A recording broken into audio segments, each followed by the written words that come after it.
Hi, I'm Michał, and I'm a veterinarian. For 16 years, I have specialised in bovine reproduction. Today, I'd like to talk to you about the estrous cycle in cows. Why is it so important? Because without understanding it, we cannot properly manage reproduction within a herd. Let's start with the fact that cows are non-seasonally polyestrous, meaning their estrous cycle continues throughout the entire year, typically lasting from 18 to 21 days.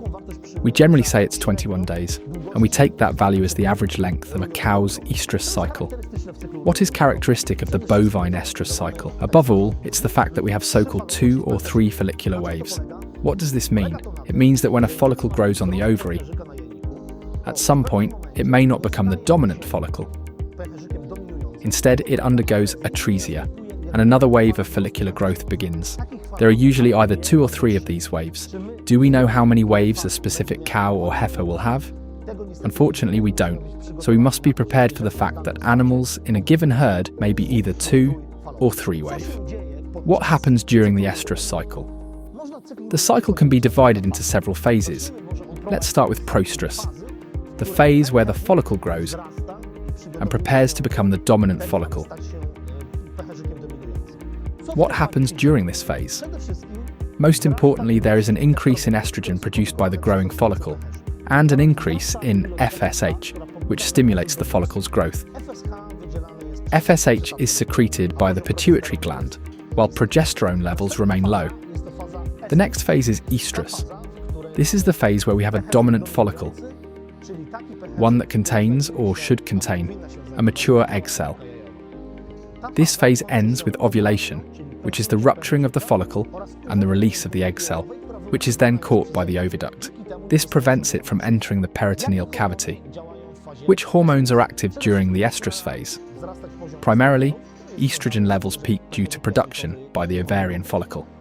Of course, the rupturing of the follicle must be stimulated by a hormone called LH, which is also secreted by the pituitary gland.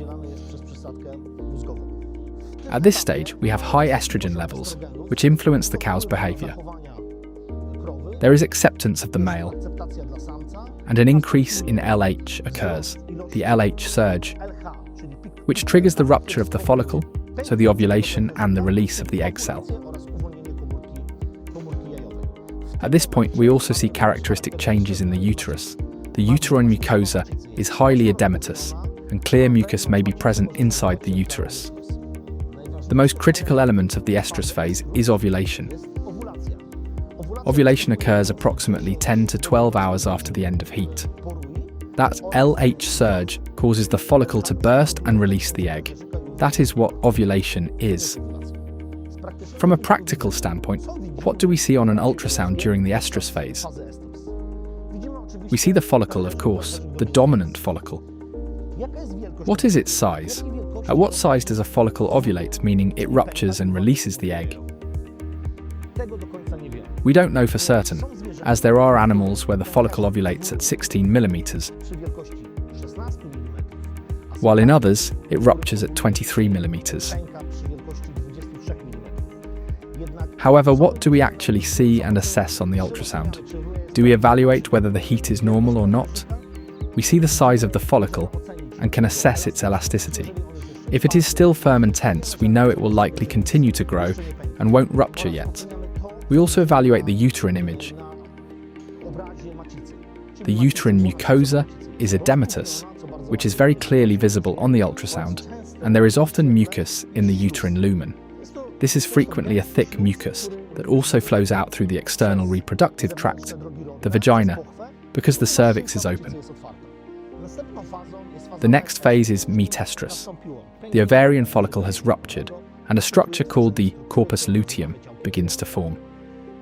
The LH surge triggers the formation of the corpus luteum, and its development leads to an increase in the hormone we call progesterone.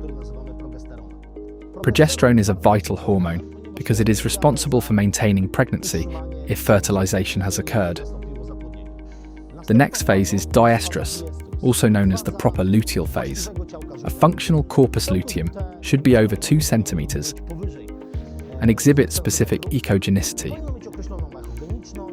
What do we see on ultrasound during this phase? We see a distinct echogenic corpus luteum. If Doppler imaging is available, blood flow should be visible throughout the entire corpus luteum, not just at its periphery. It is also worth mentioning corpora lutea with cavities. Generally, we do not worry about these cavities. They usually close up as the cycle progresses. In most cases, they are not problematic regarding the cycle or maintaining a pregnancy. During this phase, progesterone levels are very high, which is highly beneficial for us. Why? If a pregnancy occurs, it will allow for its maintenance. If there is no pregnancy, the level begins to drop. Why? Because of the production of prostaglandin, which is secreted by the uterine endometrium. This prostaglandin causes the regression of the corpus luteum.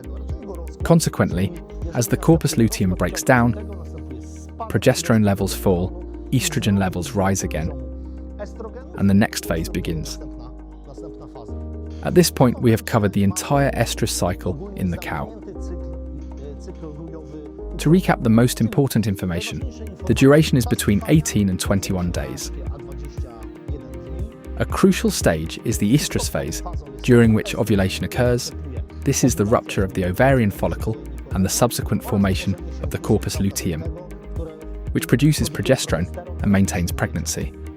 Regarding what we observe via ultrasound during the ovarian cycle, we see ovaries containing follicles. Usually there are several follicles present, but we must remember that only one of them will become the dominant follicle. Typically it is just one, although it is possible for multiple follicles to ovulate. This poses a risk of multiple pregnancy, which is not desirable in cattle. We have the corpus luteum, which is echogenic and produces progesterone. From our perspective as reproduction specialists, the presence of the corpus luteum is proof that the estrus cycle is active and that the cows are ovarianally and hormonally active. Why do we implement hormonal programs? Precisely to synchronize the ovarian cycles and to induce ovulation at the same time in a large number of animals.